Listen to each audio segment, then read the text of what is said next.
लेकिन प्रधानमंत्री मोदी जी के नेतृत्व में जहां एक तरफ स्पेस की अनलॉकिंग हुई, उसमें बहुत सारे ऐसे अनावश्यक नियंत्रण थे, वो हटा दिए गए, प्राइवेट प्लेयर्स के लिए गुंजाइश बनाई गई।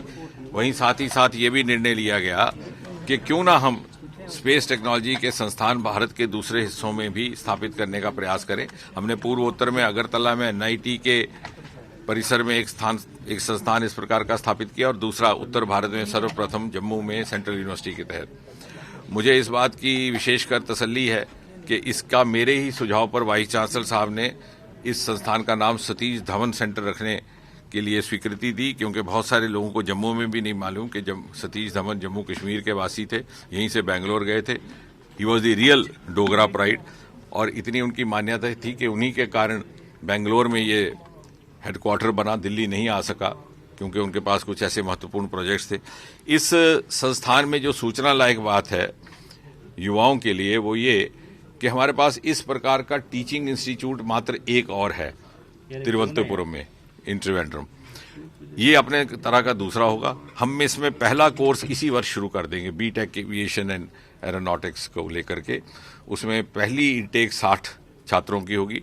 सिलेक्शन का क्राइटेरिया थ्रू आईआईटी जेईई होगा, ताकि कल कोई भेदभाव का या किसी और प्रकार का किसी को आरोप लगाने या शिकायत करने की आवश्यकता ना हो।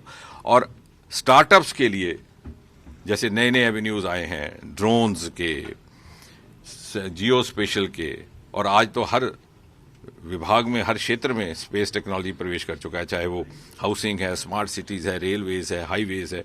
उसमें भी हमारे बच्चे सक्षम रहें अपनी रोजगार स्वयं उपलब्ध करने के लिए। तो सस्टेनेबल स्टार्टअप्स, क्योंकि जैसे दक्षिण भारत में एक ट्रेंड आ गया है स्टार्टअप्स का इन अ बिग वे, शायद यहाँ पर that didn't pick up in the manner it was expected. और अभी भी जब बात की जाती है रोजगार की, तो सरकारी नौकरी हमारी मानसिकता में धर जाती है। लेकिन ये जो नए एवेन्यूज मोदी जी ने हमें दिए हैं स्टार्टअप के, ये सरकारी नौकरी से भी कहीं अधिक ल्यूक्रेटिव है। और इसका एक्सपोजर, और आपसे निवेदन है कि आपके माध्यम से जागरूकता फैलाने का प्रयास हो। जम्मू के क्षेत्र में ही पर्पल रेवोल्यूशन का जन्म हुआ IIIM से। आज देश भर में उसका लाभ स्टार्टअप्स को पहुंच रहा है। डेयरी का यहाँ बहुत बड़ा पोटेंशियल है, और अब यहाँ स्पेस टेक्नोलॉजी भी प्रवेश कर गई है।